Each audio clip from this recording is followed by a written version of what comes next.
Welcome to Rants TV, Travel and Events.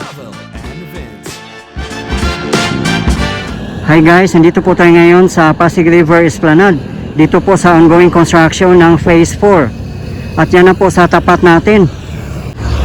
At ito po yung update natin today, April 24, 2025. May mga pilote na nga po nakabaon.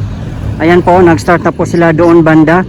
At yung katabi po niyan mismo ang Phase 1 sa likod po ng Post Office Building.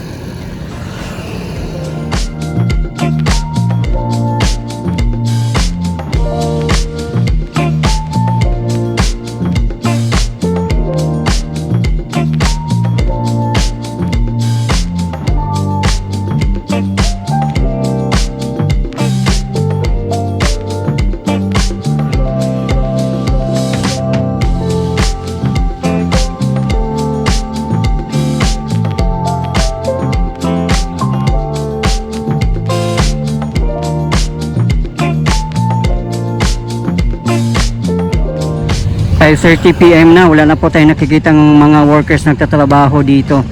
Ayun po, as you can see, may mga poste na po doon nakabaon.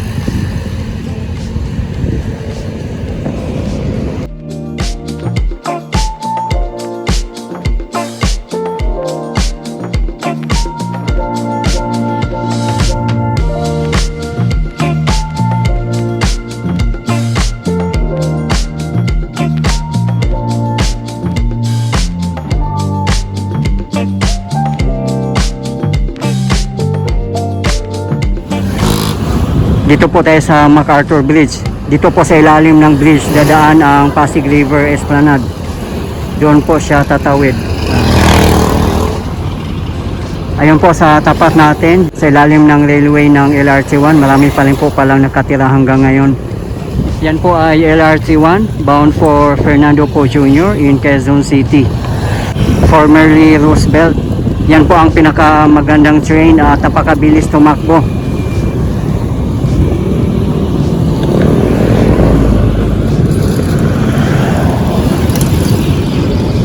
Yan po, may barge na rin dito na side dito sa ilalim ng railway ng LRT1. Ayan po yung mga street dwellers. Diyan po mismo dadaan ang Pasig River Esplanade Phase 4 papuntang Arroceros Park at Ayala Bridge.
Grabe dito sa ilalim ng MacArthur Bridge guys, sobrang daming basurang lumulutang dito.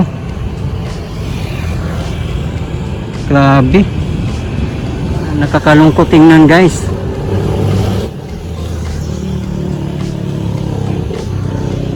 Punta rin po tayo sa may Plaza Yochenko. Yan po sa tapat natin. Yan po ay Binondo side. Magkatapat lang po sila ng Pasig River Esplanade Phase 1. At yan lang po mismo ang Phase 4. Dito po tayo ngayon sa side ng Escolta, dito sa Plaza Yochenko. Ayan po sa tapat natin ang Phase 4.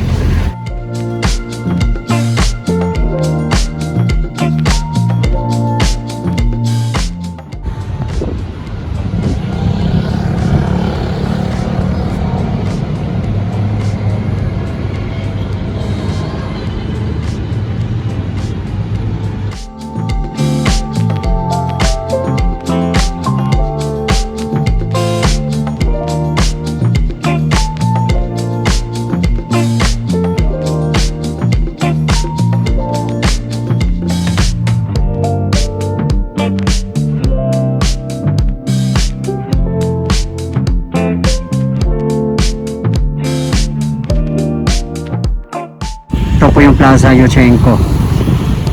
Yun naman po ang Jones Bridge. Yan po ang kabuuan ng Phase 1. Katabi po mismo ang Phase 4. Magsisimula po ang Phase 4 dyan, papuntang Arroceros Park at Ayala Bridge.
Ayan po ang Loton Bridge.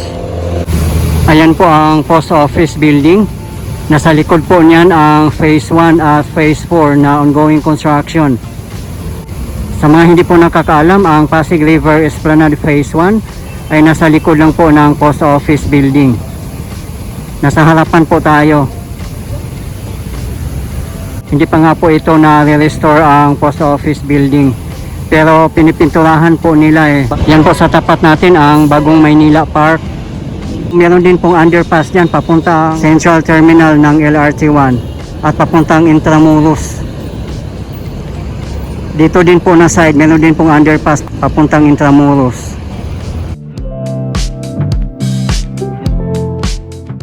Sana nga po guys no, ma-rehabilitate itong Liwasang Bonifacio kasi historical site po ito dito.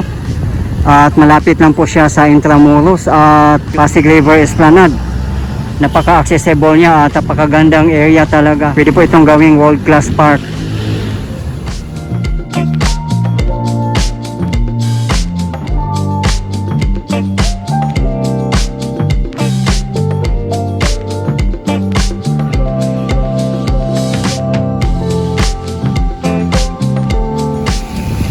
Dito na po tayo guys sa Phase 1. Partly sarado nga po, ayan po.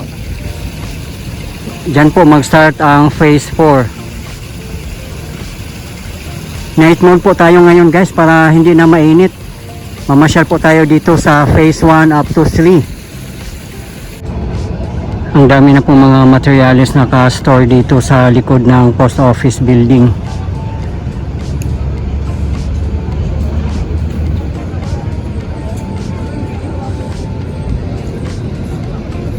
Sa mga hindi po nakakaalam, ang Pasig River Esplanade ay 25 kilometers po ito from Manila Bay up to Laguna de Bay.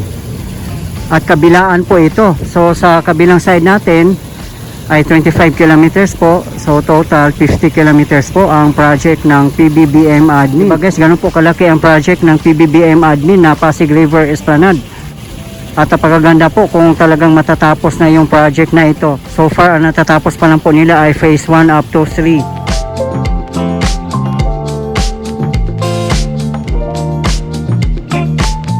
Titingnan po natin kung ano po ang mga kaganapan ngayong Thursday, April 24, 2025. 6:45 PM. Hindi pa naman ganun kadaming tao dito ngayon. Kasi nga po ay weekdays. Ang pinakamaraming tao po dito mamasyal ay Friday, Saturday at Sunday.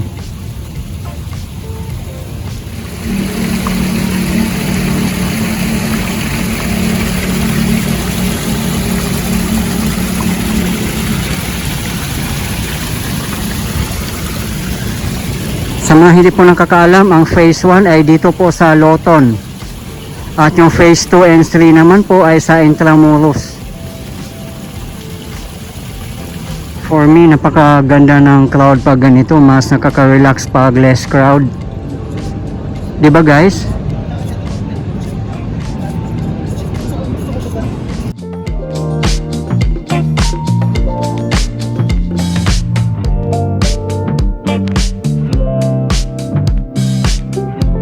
Dito sa phase 1 may mga vendors din dito. Bungad lang po ng grand entrance. Ayan po oh.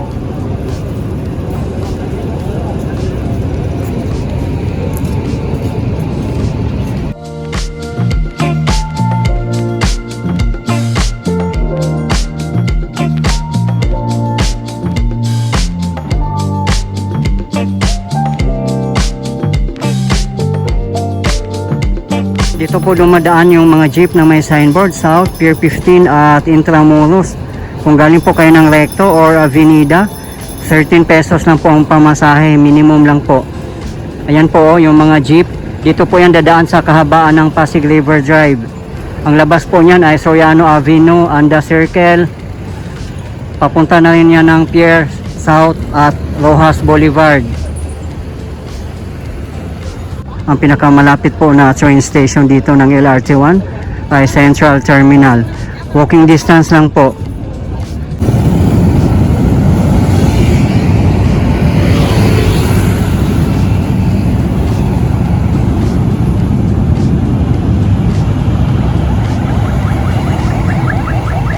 Ayan po ang the historic Jones Bridge na napakaganda.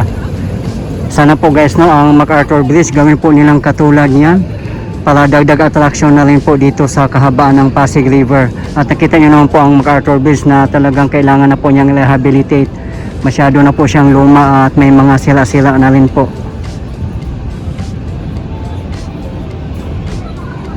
Pupunta na po tayo ng phase 2. Dito po ang daanan sa ilalim ng Jones Bridge. Dito na po tayo sa phase 2 sa Intramuros side. Ang dami ng tao din dito kasi maraming ang mga food stalls dito, may bazaar.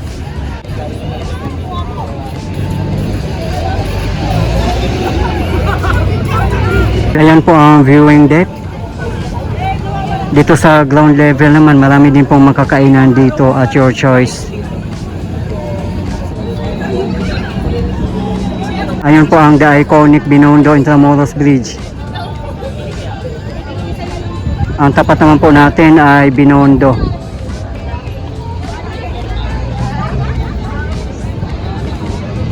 Ayan ang Jones Bridge.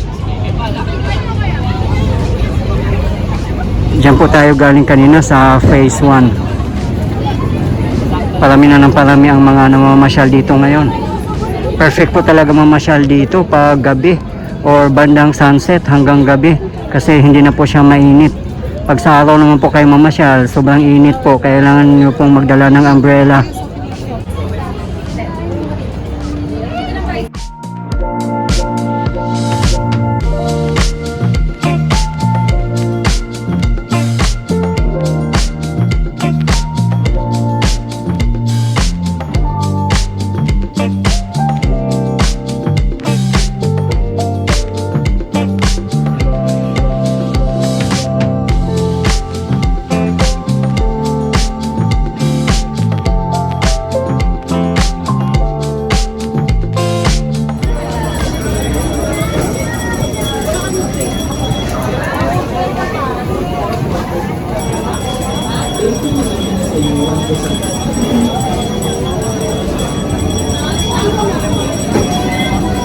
Akyat na po tayo dito sa viewing deck.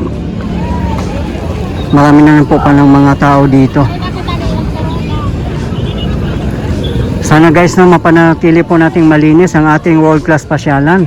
Handog po ng PBBM admin para po sa bayan. At isa pa po, wala pong bayad mamasyal dito. Libreng-libre po para sa lahat. Hindi gumagana ang fountain ngayon.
Tara guys, punta naman po tayo sa Plaza Mexico. Dito po tayo dadaan sa ilalim ng Binondo Intramuros Bridge. Kung gusto nyo naman po umakyat sa Binondo Intramuros Bridge, dyan po kayo dumaan.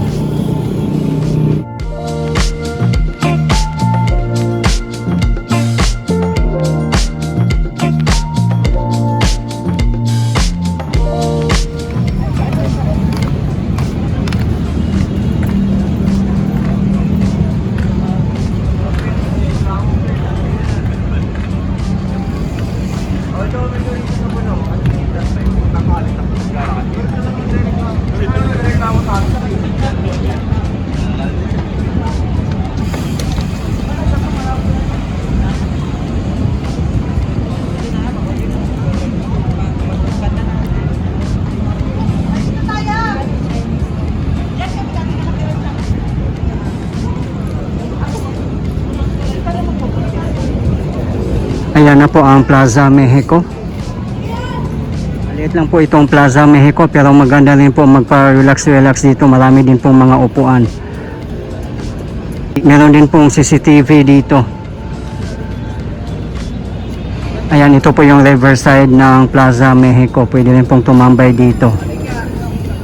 At sana po guys, no, yung mga basura nyo, huwag nyo pong iiwan kung saan kayo nakatayo or nakaupo para mapanatili po nating malinis ang ating world class pasyalan.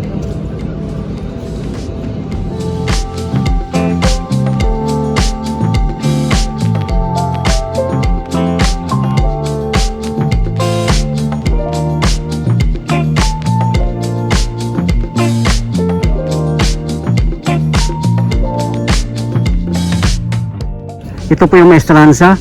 Sa mga nagtatanong po kung saan kayo mag-park, marami pong parking dito katabi lang po mismo ng Phase 3. Ang flat rate po niyan ay 100 pesos.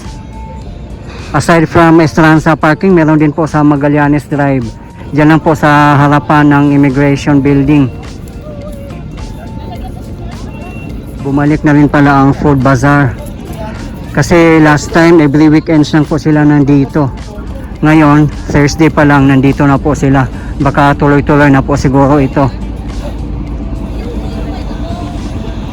Pero yun nga po, napansin ko lang dito ngayon, wala nang mga lamesa dito sa Riverside. Dito sa may railings dati kasi dito nakalagay yung mga lamesa na napakadami. May mga go-kart din po dito for rent.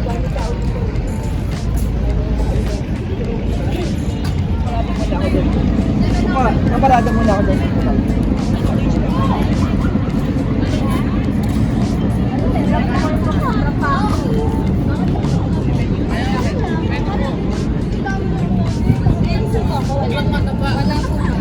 Kung magja-jogging kayo, biking or walking from phase 1 up to 3, napakahaba na rin po nun. Talagang sulit na po.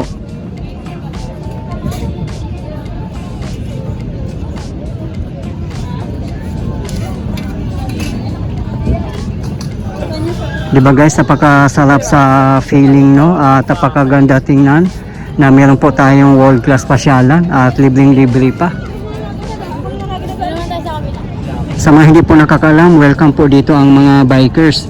Kaya nga po naka-design din po ito sa mga bikers ang kahabaan ng esplanade. As you can see, maraming mga ramp po dito para din sa mga bikers at mga naka-wheelchair.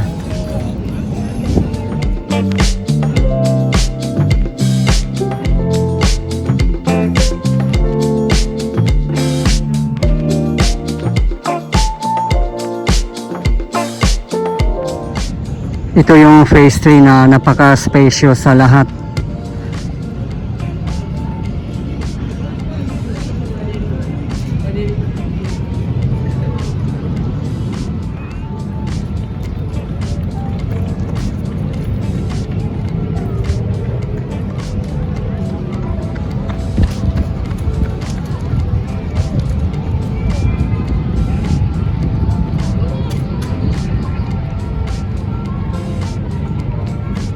Sa likod po ng wall na to ay Maestranza.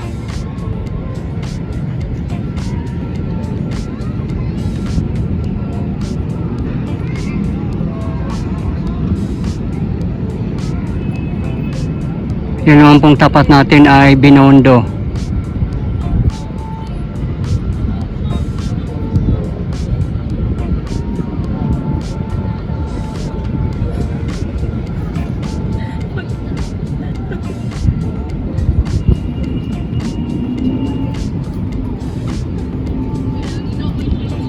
Meron din pong gate ang Fort Santiago dito, ayan po sa tapat natin. Ang entrance fee po ay 75 pesos para sa mga regular visitors at 50 pesos naman po para sa mga students, senior citizen at mga PWDs.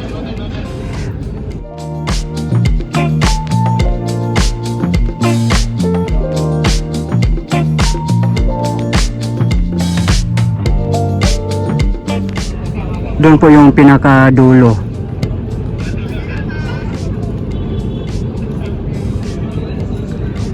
Hindi na ganun kadaming tao na mamasyal dito kasi nalalayuan na po siguro sila, lalo na po kung galing kayo ng phase 1.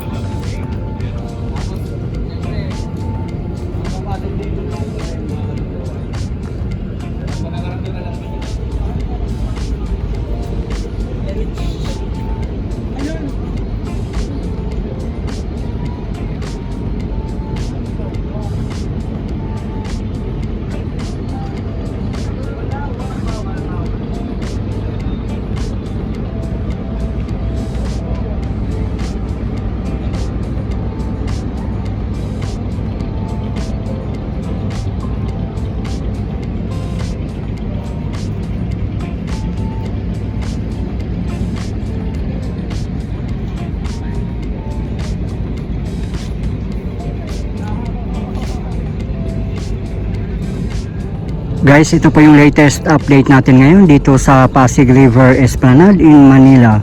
As of today, April 24, 2025. Maraming salamat po sa patuloy niyong support at manonood ng aking mga videos. I really appreciate po. At hindi po ako magsasawang i-update kayo, lalong-lalo na po sa mga government infrastructures. Mabuhay ang Pilipinas! Okay guys, thank you for watching and keep safe everyone.